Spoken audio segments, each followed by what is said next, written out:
Salve, senhoras e senhores, bem-vindos a mais um podcast do Motor1.com. Esse é especial. Eu sou o Leonardo Fortunati, eu tô aqui com o Fábio Trindade, porque temos um convidado, Fábio. Um convidado mais que especial. Mais que especial, não. Mais que especial. Extremamente especial. Acho que o mais especial dos últimos tempos. Sim, de uma marca icônica que está na nossa memória, completando 70 anos de Brasil. Quem está aqui conosco hoje? Ciro Possobon, CEO e presidente da Volkswagen Brasil. Qual que é a diferença entre CEO e Volkswagen, CEO e presidente, Ciro? Só mata essa dúvida. O presidente é o primeiro, obrigado por estar aqui, realmente é um prazer enorme estar dividindo com vocês esse espaço e com todo o público. O presidente é o termo realmente do executivo que cuida aqui do Brasil. CEO é o mais global, né? Todo mundo lá fora entende como CEO. Né? Então, a gente usa os dois termos. Legal. É o principal executivo da montadora. E você, bom, primeiro também agradeço a sua presença, porque para mim, um dos executivos que eu mais queria conversar aqui, eu falei, não, eu vou tentar o Ciro. Eu falei pro Fábio, vou tentar o Ciro. Ele, você não vai conseguir o Ciro. Eu falei, vou. Você conseguiu. E consegui o Ciro, cara. Olha só. Isso para mim foi muito legal. E também, porque eu lembro que eu tava no dia que anunciaram você como CEO do Brasil, né? E teve uma coisa ali que me chamou muita atenção. O primeiro brasileiro CEO da Volkswagen Brasil em 70 anos. Qual que é a importância disso? O que você acha que é tão importante ter um brasileiro no comando do Brasil hoje? O primeiro é uma grande honra, né, e uma grande responsabilidade de conduzir uma empresa desse tamanho e da importância que tem aqui no Brasil. Né? São várias fábricas, são milhares de pessoas trabalhando. Então essa acho que é o grande trabalho que a gente tem pela frente. E o segundo, eu acho que mostra bem o trabalho da própria Volkswagen de colocar uma estratégia mais local. Colocar pessoas realmente, o primeiro brasileiro, realmente cuidando do negócio aqui. Então, a gente, queira ou não, a gente entende um pouco dessa confusão toda de Brasil e América Latina, né, como um todo, em termos de inflação, taxa de juros, de câmbio, de Brasília, de impostos, de problemas legais, problemas fiscais, problemas de tudo que se imagina. Então a gente tem acho que uma facilidade de entender um pouco melhor esse assunto. Né? Então acho que é bem interessante como Volkswagen, como grupo Volkswagen, apostar nos locais. É bem legal e tem dado certo. Eu acredito que tem dado certo. A gente tem tido bons resultados desde que eu entrei na empresa. E você é um cara de financeiro, né? Sim. Então, eu vim de finanças, certo. Então fica bem até... Eu lembro que a gente conversava com o Pablo, desculpa, Fábio, que ele fala, a grande questão do Brasil é a parte de impostos, entender o financeiro do Brasil. Aí nada mais certo, né? Colocar o CEO, um cara de finanças, né? Porque uma das vantagens de finanças, que tem vários tipos de financeiro, né? Mas eu sempre fui um financeiro muito dentro do negócio. Então, o financeiro que entra em cada área, entra na qualidade, entra na engenharia, entra em vendas, entra em todos os áreas no RH. Então, eu sempre fui uma pessoa que nunca fui o financeiro ficar sentado esperando, dizendo não para tudo, que é a visão clássica do financeiro. Isso não dá, isso é difícil, isso custa caro.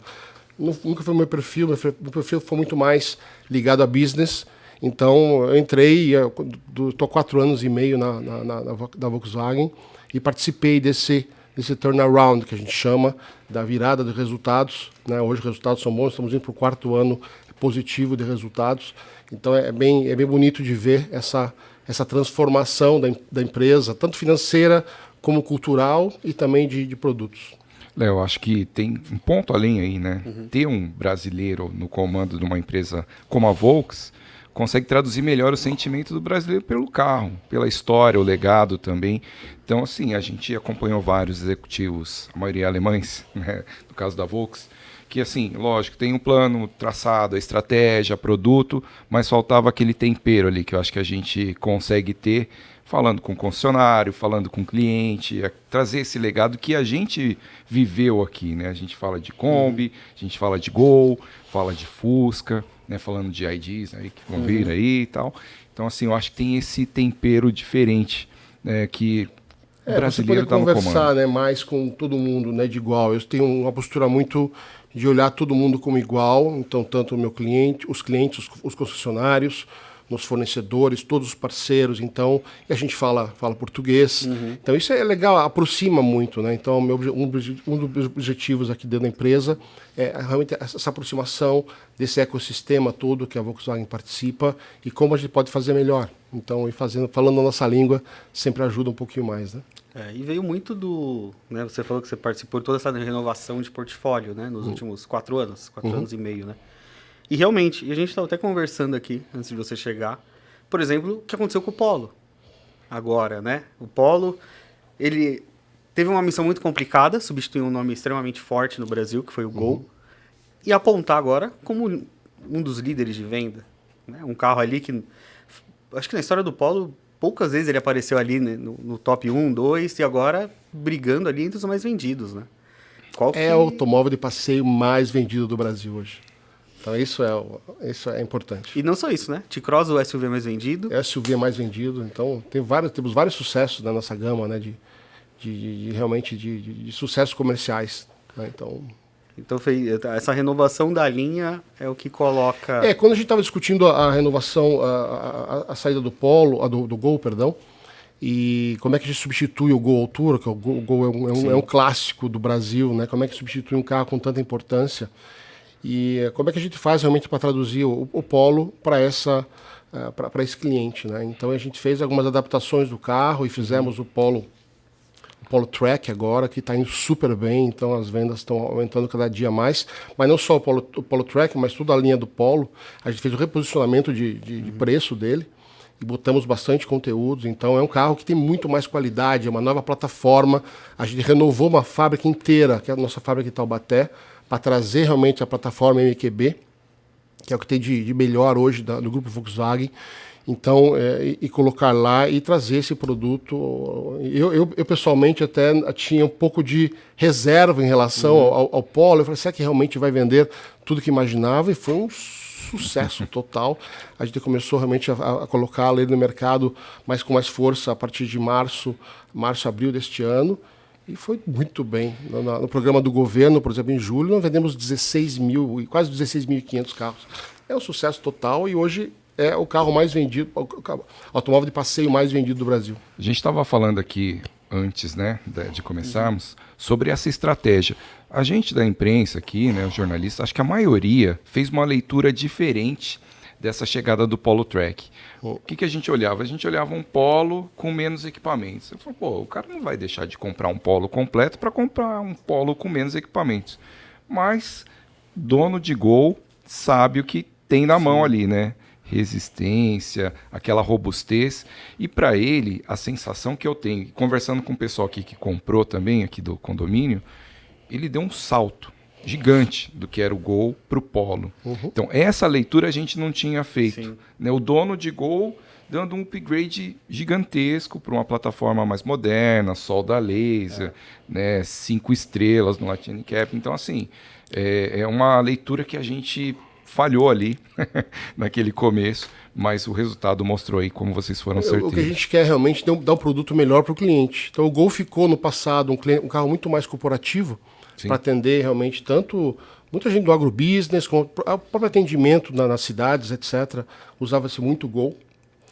E a gente falou assim, não, como é que a gente pega, então, um dos pedidos que a gente fez para a engenharia, esse carro tem que ser muito mais robusto do que o Gol, porque o Gol era a tradução de robustez.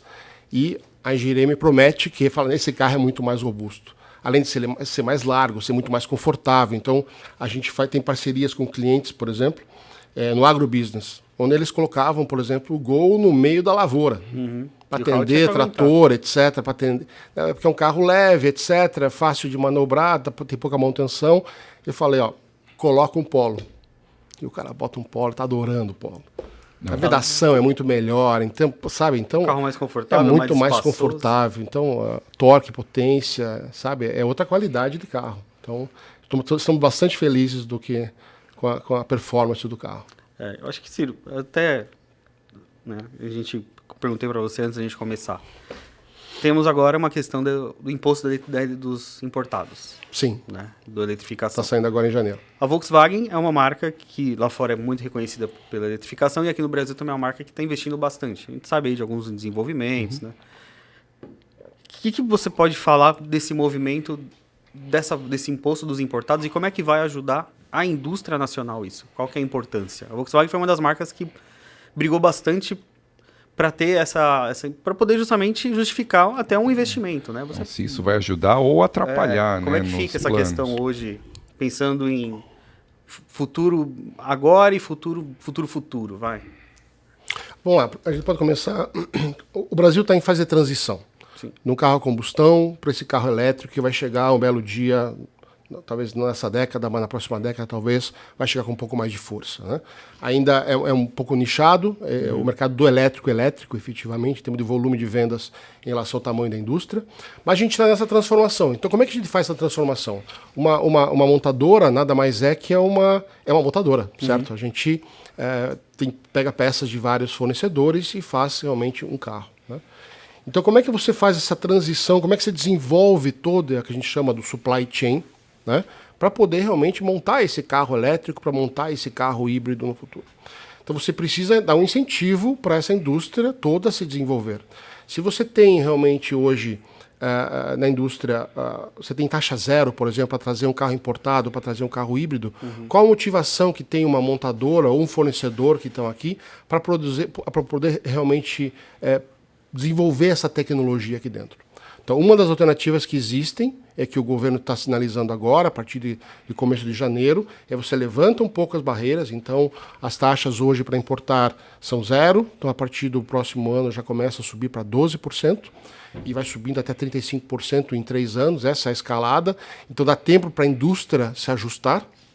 Então, isso é importante para a gente começar a tomar decisões e falar assim, vamos realmente colocar mais investimento aqui no Brasil. O que não pode acontecer nós, por exemplo, nós somos uma grande montadora com milhares de empregos, temos também o nosso famoso Custo Brasil e tem uma outra montadora que produz um carro fora do país e não paga os impostos.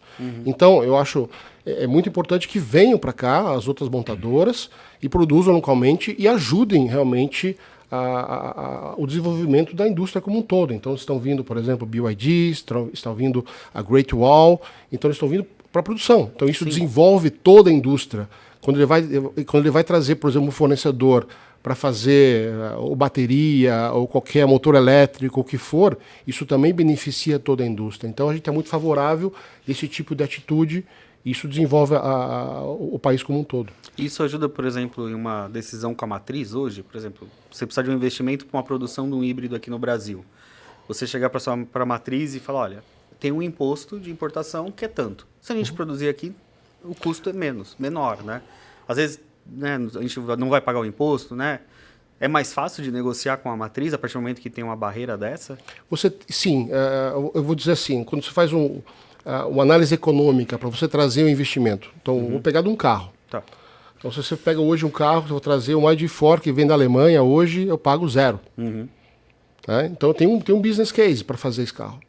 Sabendo que isso vai subir as alíquotas para fora, eu não vou poder continuar fazendo ID4, importando ID4. O que vai acontecer? Vão ter que pensar numa localização de um carro aqui no Brasil para ser competitivo. Você não vai conseguir ser competitivo com 35% de imposto. Então, na negociação econômica, vamos dizer assim, dos investimentos, isso é fundamental para colocar isso, esse ponto. Então, você acha que esses 3 anos, né, que mais ou menos são 3 anos até chegar são 3 anos. Você acha que isso pode mudar muito a indústria? Eu acho que vai incentivar mais a nacionalização. Acho que é isso que o governo está falando bastante. O Alckmin fala muito sobre isso. Então, como é que a gente dá mais força para a indústria no Brasil? O Brasil hoje, automotivo representa 20% da indústria. Né? A indústria pode ser maior aqui. Então, eu acho que esse movimento vai ajudar realmente, como eu falei, a decisão de colocar mais investimentos aqui no Brasil. Falando em investimento, entrando também no tema da PEC 45, né, sobre... É importantíssimo a gente aprovar a reforma tributária. É um salto enorme, né, da bagunça que a gente tem hoje. Mas a gente tem um ponto ali que acabou privilegiando basicamente um grupo só aqui no Brasil, mantendo incentivos que acabam não deixando um fair play, pelo que a gente entende do mercado. Como que a Volks enxerga, e se ainda há uma possibilidade de termos um caminho mais justo, né, para todas as montadoras aqui? Vamos lá. É muito importante a reforma tributária. Acho que está sendo feito por esse governo. É muito importante para o Brasil. Tem um ponto relevante que é a parte de simplificação dos impostos. Então, isso é realmente bastante importante no negócio. A questão da reforma tributária para o setor automotivo, né, então estava sendo costurado uma maneira ao qual beneficiaria-se algumas empresas que estão realmente no Nordeste, trazendo tecnologias, carros elétricos, privilegiando basicamente tecnologia. Então, tendo um viés muito forte ambiental. O que aconteceu bem no final no começo da votação da reforma, foi colocado mais um artigo 3, 4 e 5, que realmente colocou também o benefício para carros flex, carros a combustão. O que para nós, a gente é totalmente contra esse tipo de postura, porque não é contra, de forma alguma, o incentivo do Nordeste, porque tem que existir um incentivo para o Nordeste, tem que ter incentivos principalmente para novas tecnologias e também para novos entrantes. Isso faz parte do processo.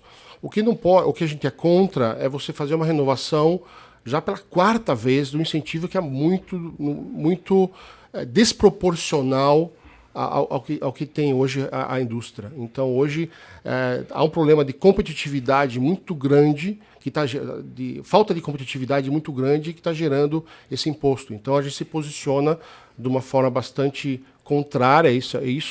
A gente é favorável, como comentei, a novas tecnologias, acho que isso é importante, a novos entrantes, isso é certo. E já foi feito um trabalho muito forte no Nordeste de desenvolvimento daquela região, né? Por vários anos, são mais de 10, 15 anos que foram feitos de desenvolvimento lá na região. Então já tem um parque de fornecedores, já está instalado. Então não tem por que continuar com mais incentivos ali. Isso distorce muito. Então o que eu tenho que fazer? Eu tenho que montar uma fábrica também no Nordeste, é isso? Era essa a próxima pergunta. Como é que a gente faz com todas as instalações de todas as montadoras que estão aqui na região, Sudeste e Sul, por exemplo? Como é que fica? Então a gente entende a situação, mas a gente tem que se posicionar e falar assim, não, isso aqui a gente tem que dar um basta, para a gente continuar nesse jogo de uma maneira competitiva. E você acha que, por exemplo, no lugar de colocar um incentivo lá, dar um incentivo para todos, seria um caminho mais justo? Seria mais justo, mas olha o custo que vai ter isso para o Brasil, né? A gente está falando de um Brasil que está buscando ter os desafios fiscais importantes em todos os lados, em educação, em saúde, etc. O tamanho do recurso, você dá isso. Se você coloca 5 bilhões para uma empresa, então tá bom, para a Volkswagen então você vai dar mais 5, mas para outra vai dar mais 4, mais 3, mais 2. Qual o tamanho da exoneração fiscal que você vai colocar? Então acho que é um pouco desproporcional, como eu falei, ao que precisa o setor. O setor, claro que precisa crescer, ele precisa desenvolver, mas tem que ser justo, né? Então a gente tem que ter uma estrutura de custos muito parecidas entre as montadoras. Nós somos montadoras. Sim. Então, é o que eu falo, o que a gente compra de peças de um fornecedor ou de outros é muito parecido. Algumas um pouco melhores, um pouco piores, mas é muito parecido. Então, deixa a gente brigar pela marca, vamos brigar pelo cliente, pelo serviço, etc. Mas não ter realmente um benefício muito desproporcional, que isso prejudica muito o país, né, como um todo. Prosseguindo esses artigos, né, se eles não forem derrubados, existe algum possível impacto em investimentos no Brasil? Olha, é bem possível, sabe? Porque você, como eu comentei com o Léo antes, né, tudo faz parte de um cenário econômico-financeiro. Se você vai produzir um carro, por exemplo, em São Paulo, na Anchieta, e você imagina que vai vender tantos mil carros, com tanto de margem, então você vai precisar colocar 2, 3, 4 bilhões de reais para fazer um investimento.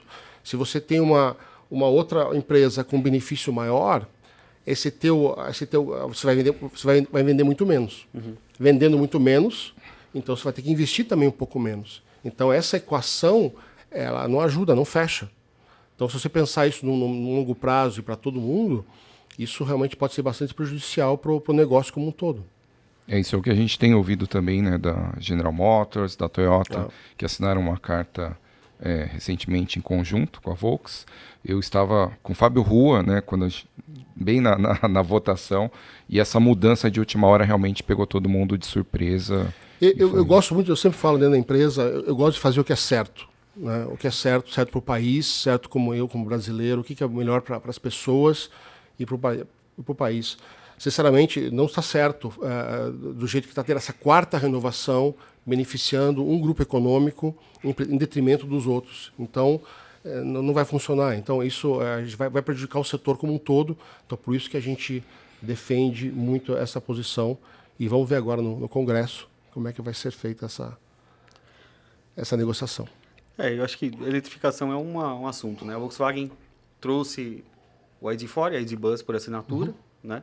Só que como você falou, o nicho de input elétricos ainda é um nicho em crescimento, né? Mas como é que está a Volkswagen hoje no projeto do híbrido flex? Que o próprio Pablo falou, né, seu antecessor falou, você já falou algumas vezes em alguns eventos. Como é que está esse desenvolvimento, esse processo todo? A Volkswagen é um dos grandes líderes de eletrificação no mundo. Sim. Então, a gente vai lançar, como grupo, né, mais de 130 veículos até 2030. Não conheço uma empresa que vai fazer esse nível de investimento. Então, todas as marcas, desde Porsche, de Audi, de Seat, de tudo isso. Então, a gente vai lançar caminhões, vai ter muita coisa nessa linha. A questão é como é que a gente adapta essa estratégia global. E vou falar, a Europa vai muito para o elétrico, os Estados Unidos, China, principalmente, vão todos para o elétrico. Mas como é que se adapta essa estratégia para a nossa realidade aqui, na América do Sul e falando de Brasil agora, né? O carro tem que ser, que eu sempre falo, tem que ser acessível para a população. Não adianta ter um carro elétrico que hoje, como eu falo, pela essa falta de supply, de fornecedores, de supply chain ainda ficaria um pouco caro realmente esse carro, né? Então,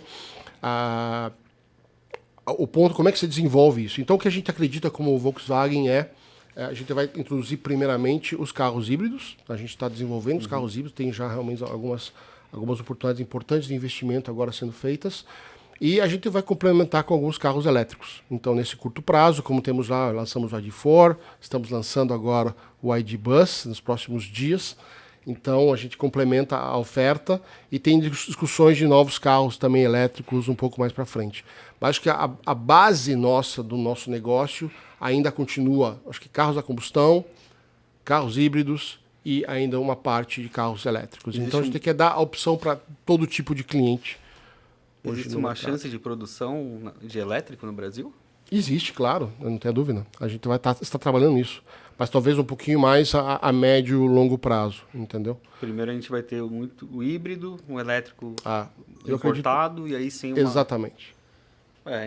Então, eu estive em Munique, né, no Salão de Munique, vi os lançamentos, vi o ID.7, um carro sensacional também, dirigimos o ID.7, o ID.5, vi também o novo Passat Variant, quem sabe, hein? Passat Variant híbrido, né? Então, assim, é uma tecnologia que às vezes a gente fala aqui de transição, mas está sendo lançado também na Europa um modelo híbrido. Então, a gente vê que ainda tem realmente espaço para a gente ter produtos eletrificados com essa tecnologia aqui, com o benefício, né, de ser flex também e completar todo o ciclo lá de emissão, né? Reduzir, quer dizer, neutralizar em todo o ciclo. Outro ponto que eu vi legal também, que eu gostaria... Agora eu vou fazer uma provocação aqui, hein? Pode fazer. Dirigir na Europa... O Cláudio está ali no bastidor. Quase jogando celular na gente aqui já. Golf GTI. Isso é... Assim, a gente sabe que é produzido na Alemanha hoje, né, ou em outros mercados... Mas a gente acredita que mesmo ele tendo um preço de etiqueta aí mais elevado, volume baixo, ainda tem espaço no Brasil. Qual que é a nossa chance de um Golf GTI? A gente viu as duas japonesas vindo com esportivos ali, uma etiqueta alta, mas um baixo volume para pegar a galera que é apaixonada. E não tem uma marca que tem tanto apaixonado que nem a Volks, né? A cara dele olhou pro Rabin, só ia bater na gente, ó. Não, o ponto assim, é um ponto super fair, Fábio. E realmente todo mundo que eu vou... O GTI é um clássico da Volkswagen, né? É um clássico. E né, esse carro realmente é excelente, essa geração nova que veio. Tanto o GTI como o GTR são dois carros realmente que poderiam funcionar muito bem aqui. A questão é que tem que ter um volume X para poder realmente justificar o business case. O que eu posso te dizer é que a gente está estudando forte realmente para buscar trazer alguns carros importados para a gente começar a comercializar até no próximo ano. Então, estamos estudando, não posso dizer ainda vai acontecer, mas é bem possível que tenha alguma novidade em breve. Vai ter Dos carros. Civic Corolla sendo vendido agora. Não, No mercado de GTI. usados, os caras vão... Dirigi também o R, carro É sensacional. espetacular o carro. Espetacular, essa 8ª geração, incrível. E... Mas eu também vi lá o ID GTI, né? A próxima geração aí dos elétricos. Não, tem- O O line-up é impressionante da Volkswagen, mesmo o nosso que nós temos no Brasil, né? Nós temos hoje, pouca gente percebe, mas nós temos 12 carros para vender hoje no Brasil. Então, há desde uma Saveiro de um Polo até uma Amarok, uma Tiguan. Então, o range hoje é enorme hoje de veículos, então ele pode ser complementado com alguns novos carros importados também. E o que você consegue... Bom, semana passada, os sindicatos dos metalúrgicos das fábricas da Volkswagen acabaram falando talvez um pouco demais. O que você pode falar? Não, mas peraí, vamos provocar, né? Falaram de um novo SUV, a Uma nova zero, picape. uma nova picape. Sério? É Não mesmo? estão falando aí. Os híbridos. É mesmo? Ai, que coisa. Que coisa. Que legal, né? Não, agora o que você pode falar? Eu sei que não pode falar tudo, né? Mas é uma questão aí. A gente sempre tem que tentar, né? Vai que... Você tem que tentar. Não, o que eu posso dizer é assim, a gente fez um acordo com os sindicatos, foi muito legal, foi uma parceria importante, nós temos uma ótima relação com o sindicato. Isso é muito importante dizer.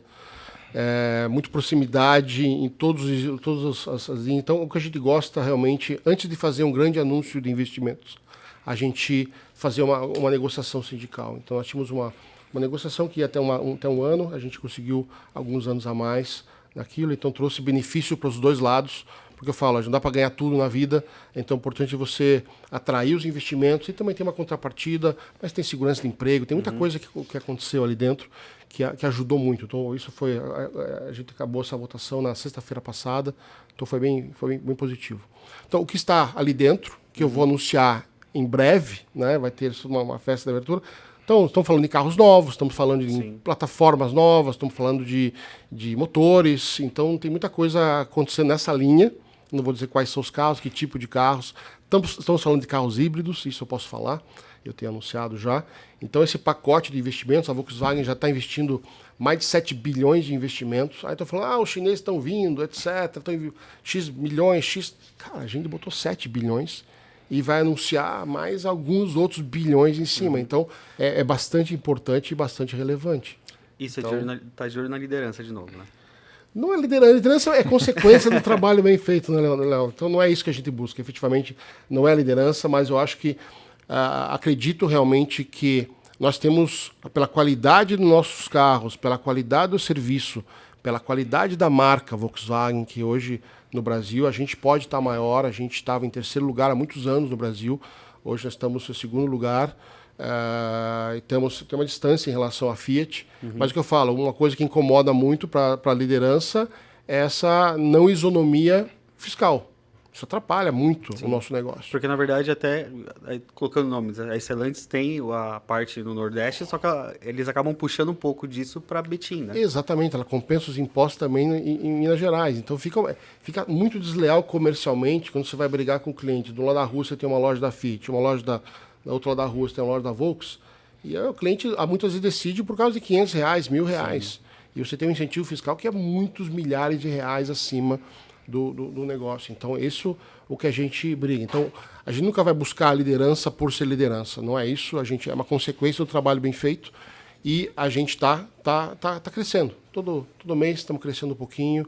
O objetivo principal nosso é sustentabilidade. Tem que dar resultado, tem que ser lucrativa a operação para nós, tem que ser lucrativa para os concessionários, tem que ser lucrativo para o fornecedor.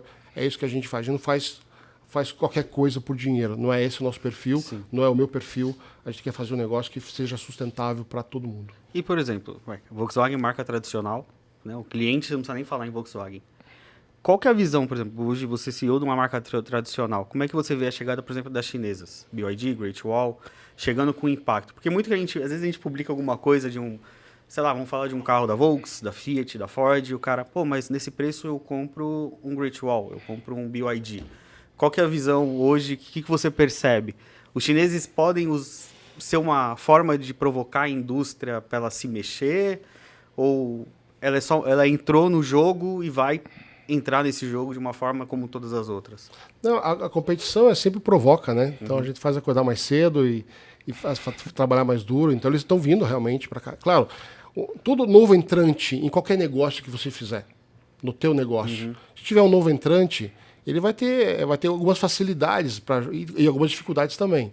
Nós temos uma empresa que tem 70 anos de história, temos uma marca muito forte, como eu comentei, mas tem alguns também esqueletos no armário, de problemas do passado e de tudo que é lado. Então isso também dificulta um pouco mais nossa vida. Quando você chega um novo concorrente, com incentivos fiscais, com produtos novos e zero passivo, claro que fica muito mais fácil a vida nesse começo, né? Mas depois a vida continua. 3 anos, 4 anos, 5 anos, 10 anos, as coisas tendem a acomodar, né? Então, a Volkswagen estava sozinha, estava com mais 3 marcas no passado, há 20 e poucos anos atrás, 25 anos atrás. Então, tinha um mercado. Entrou todo mundo, entrou Toyota, entrou Renault, entrou Nissan, entrou muita gente e começou a dividir um pouco mais o bolo. Então, gerou mais competitividade e as coisas começaram a se estabelecer no mercado. Então, algumas empresas saíram daqui, tiraram um pé um pouco maior, por exemplo, a Ford, ela reduziu o tamanho da operação dela, ela saiu, agora a BYD está assumindo a planta deles lá em Camaçari. Então, esse jogo de entrar e sair, quantas marcas entraram e saíram no Brasil nos últimos 10 anos? Muita gente entrou e saiu. Então, que venham, mas venham jogar aqui dentro, venham jogar no nosso campinho, né? Então, venham jogar no Brasil com a nossa situação aqui. Então, por isso que é importante a barreira dos impostos para realmente deixar todo mundo jogando com as mesmas regras. Você acha que existe muito no mercado, se fala que a grande questão da chinesa é que existe ali uma grana de fora que ajuda um pouco o Brasil, né? A parte de, às vezes, de um custo de um carro. Você acha que isso realmente tem? Não, acho que não. Acho que não sei dizer, mas eu acredito que não. Como... Não, acredito que não. Acho que não é esse o ponto. Eles vêm com a competitividade deles, com a qualidade dos produtos deles, mas eles têm que conquistar realmente todo o mercado, né? Então... o que eu sinto aí com essas entrantes é que elas estão degustando o mercado brasileiro agora, o consumidor brasileiro ali aprendendo também, mas tem todo esse histórico que a gente falou, né? Quantidade de concessionárias e rede de assistência espalhada pelo Brasil. O Brasil é um país continental, gigantesco, tem que conhecer, depois a gente joga um carro rodando lá na Paraíba, lá em Teresina para ver se ele aguenta. Então, assim, a gente sabe como o Brasil é desafiador também. E o que eu vejo, Léo e Ciro, nessa nova entrada aqui é uma opinião pessoal da tecnologia com carros elétricos chineses, é que eles se aproveitam de não existir um legado elétrico. Então, o elétrico é agora, começou agora. E as montadoras tradicionais têm legado de motores, assim, legado eu digo historicamente, fazem bons motores, fazem boas transmissões, enfim. O chinês aproveitou esse gancho. Não preciso ter essa história para colocar um elétrico. Só que agora a gente tem que entender como fica essa assistência, a pós-venda, toda a infraestrutura pelo Brasil aí de atendimento, né? Porque uma coisa é a gente comprar um carro, isso a gente vê aqui com os leitores, quando a gente fala, nossa, esse carro é bem interessante para você. Não, é bem interessante, mas eu moro em Belém, a concessionária mais perto está 800 quilômetros, então para eu fazer uma revisão eu vou perder 2 dias indo e voltando. Então... Vamos lá, pessoal. O mercado brasileiro é 2 milhões e 100 esse ano. Sim. Qual o tamanho do mercado dos elétricos? De 10 mil carros. Sim. Você entende? E nós fazemos carros para todos. Esse é o ponto. Então, nós temos 6 fábricas na região. Então, isso é uma discussão que a gente tem muito forte internamente. Eu não posso pegar, vou começar a substituir, vou tirar o T-Cross e vou colocar um carro elétrico. Não é assim. Tem que ter volume que possa sustentar. Por exemplo, temos uma planta em Curitiba que faz perto de 100 mil carros por ano. Então, eu não vou fazer 100 mil carros elétricos hoje. Imagina a estrutura para abastecer Você entende? isso na rua. Eu tenho compromisso com as pessoas lá dentro, com os colaboradores, com os fornecedores, etc. Não posso fazer assim. Então, é diferente o jogo, entende? Então, não é que tem um legado, a empresa está focada no passado, no carro a combustão. Não é. O cliente hoje, no Brasil, ele ainda compra muito carro flex. Nós temos a grande vantagem de ter o etanol, que em termos de poluição, em emissões de carbono, é muito mais eficiente. Então, por que não utilizar isso ao máximo? É fácil, é barato, então é acessível para a população, a tecnologia está aqui. E como você falou bem, nós temos 500 lojas no Brasil. Então, e o carro é uma máquina que dá problema, que tem dificuldade, tem buraco na rua, e acontece. Como é que você vai reparar isso? Então, tem as valetas de São Paulo, tem um monte de coisa que é especial aqui no Brasil. Então, a gente tem uma grande vantagem, a gente quer atender esse cliente de todo mundo. A pessoa do Piauí, a pessoa do Rio Grande do Sul, a pessoa do Amapá. Como é que a gente atende esse cliente que quer comprar um carro? E hoje ele está comprando bastante carros da Volkswagen. E, por exemplo, uma curiosidade. A ID4 e a ID Buzz por assinatura. Qual que por que foi essa escolha de não vender o carro e dar uma assinatura? Muita gente nos questiona. Então eu queria ouvir de você. Qual que foi a escolha? É uma estratégia do grupo de colocar realmente através do canal de assinatura. Nós temos o canal de Sign and Drive, que chama Sign and Drive, que é hoje feito pelo Banco Volkswagen, né, que dá então isso para todos os carros. Você pode fazer um Sign and Drive de qualquer carro da nossa marca. E a gente decidiu, vamos começar são poucas unidades, tanto a de Ford como a de Bus, colocar ele através do Sign and Drive. Foi uma estratégia de comercialização. Tem um pessoal trazendo aí de Buzz independente. Eu vi lá. Eu vi um laranja. Acho que tem duas já que chegaram. Eu vi. R$800 mil cada uma. Nossa, estão cobrando caro. E eu tenho só mais uma pergunta para o Ciro. Você tem alguma, Fábio? Não, falar sobre os 70 anos, né? 70 anos? Como que a gente pode traduzir aí? Tinha um slogan que eu não sei porque morreu esse slogan da Volks. Você conhece, você confia. Eu acho que era um alemão que estava no comando e tirou, que era sensacional. E como que a gente pode enxergar aí o futuro dos próximos 70 anos da Volks? Bom, não tenho o mesmo slogan, mas eu fiz um slogan diferente, que é o Volkswagen vale mais. Que é um pouco isso, é um pouco desse espírito, né? Então, porque o nosso carro, a nossa característica é essa, a gente não quer ficar com o carro que vai ficar um ano, é bonito, entra e daqui a um ano ele começa a bater, começa a fazer tudo, daqui a 2, 3 anos o carro já não funciona. O nosso carro, ele envelhece muito bem. Tanto em design, como a qualidade do carro. Então, você vê muitos carros na rua, com 10 anos, etc., que vão super bem. Né? Então, essa é a característica do produto do Volkswagen. Esse é um ano muito importante para nós, 70 anos, né? Qualquer empresa que consegue fazer isso. Fizemos ela, acho que brilhantemente, com a campanha da Elise e da Maria Rita. Acho que fala muito bem. Acho que são poucas marcas no Brasil que podem fazer uma campanha como essa e trazer essa... E o que eu falo, eu não faço qualquer coisa por dinheiro, não é esse o meu ponto, mas como é que você conecta o carro com a nossa vida? Todo mundo tem uma vida com o carro, essa relação de emoção, e eu falo sempre, todo mundo tem uma história com a Volkswagen, então isso é muito forte. Então em 70 anos a gente fez muita coisa, né? Mais de 200 mil pessoas passaram pelas empresas. Somos a maior produtora de veículos do Brasil, com 25 milhões de veículos, maior exportadora. Então tem muitas inovações, muita coisa que aconteceu nesse período todo. E agora, como eu comentei no começo, a gente está para essa transição. Como é que a gente faz essa transição e como é que a gente ajuda, né, os brasileiros nisso? Então a gente está buscando realmente soluções muito... talvez esse anúncio de investimentos que nós vamos fazer em breve, para dar continuidade realmente a isso. Então a gente quer continuar sendo pioneira e forte e buscando cada vez mais a satisfação do nosso cliente. Né? O cliente faz parte, nós temos um plano chamado Acelera 2025, ao qual o cliente está realmente como prioridade hoje. Então as pessoas, eu falo muito em pessoas e falo muito em cliente. Então eu vou dizer que está isso acima do produto, mas isso para mim é muito importante. Pessoas como um todo, né? E o foco sempre no cliente, né?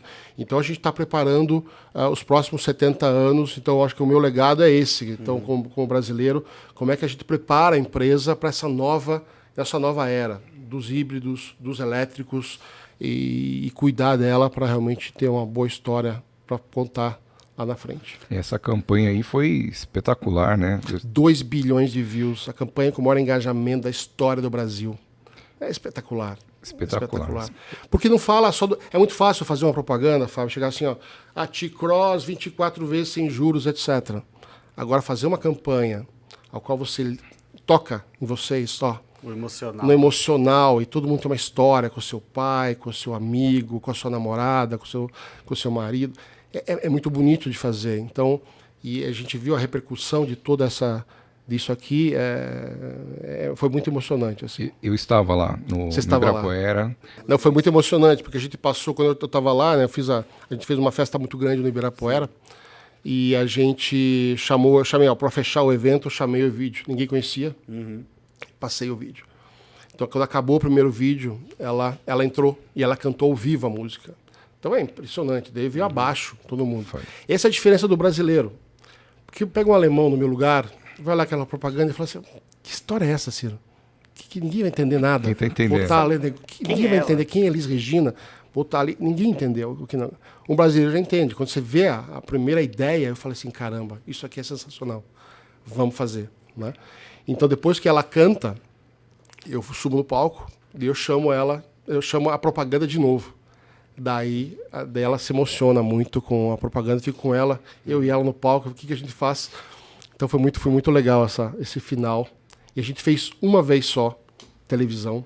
Isso eu publiquei na segunda-feira, via mídias sociais, e colocamos no Fantástico no domingo. Mas já tinha explodido a propaganda de uma forma absurda, assim. Então... E o Fábio foi por 70 anos, mas eu sou um pouquinho mais específico pra gente fechar, tá? Tá bom. Volkswagen 2024. Tá bom. O que a gente pode esperar? Tem muita coisa, tem carros chegando, né? Tem novos carros chegando, então isso é muito legal, a gente está preparando, a nossa indústria está sempre olhando lá para frente, né? Então a gente tem vários lançamentos para os próximos anos. Em 24 a gente acredita um mercado um pouquinho melhor em relação, tá? Com uma queda de taxa de juros que deva ajudar um pouquinho esse mercado, mas a gente vem forte cada vez com novos carros, com serviços melhores, a parte de digitalização também muito importante. E a empresa está com uma vibe boa, sabe? A gente está com uma vontade forte de fazer, de crescer, de vender mais. A rede toda está super engajada. Então, tá bem bonito de ver a construção da empresa e a transformação, como eu comentei, né? Uma transformação cultural de dentro. Sempre falava assim, a Volkswagen é mais burocrática, é mais não sei o quê. Não, hoje ela é ágil, é rápida, a gente se fala, toma decisão por WhatsApp. É muito mais leve a conversa hoje do que era no passado. Então, eu tô bem animado em relação a 24. Tem muito trabalho em 24, pelo jeito. Tem bastante coisa. Posso dar feedback aqui? Pode. Realmente, a gente trabalha aqui nessa área há 15 anos e esses últimos anos mais recentes, 2 anos para cá, a dinâmica de comunicação e de acesso a produto, informação mudou radicalmente para a gente. Então, está muito mais transparente, muito mais precisa as informações, né? E acredito que o time que está lá hoje, né, é responsável direto por esse entrosamento aqui com o nosso lado.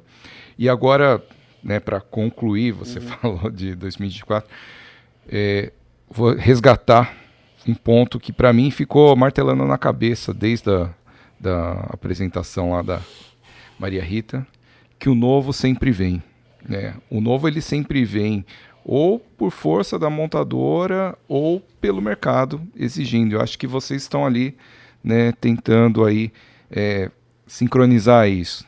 Um consumidor, uma futura geração que é um carro mais moderno, mais seguro, menos poluente, né? A montadora querendo lançar novos produtos mais sofisticados, mais seguros.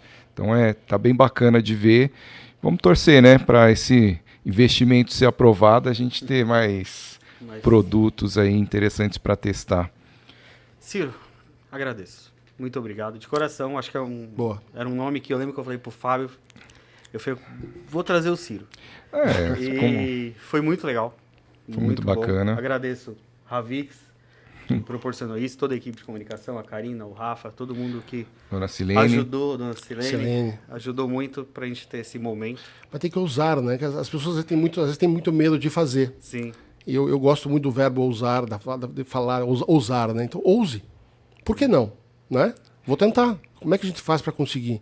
E você foi lá, fez. Igual quando eu falei, muita gente... Primeira vez no podcast, vamos fazer um podcast? Eles falaram, tá, vamos fazer. E tamo aí.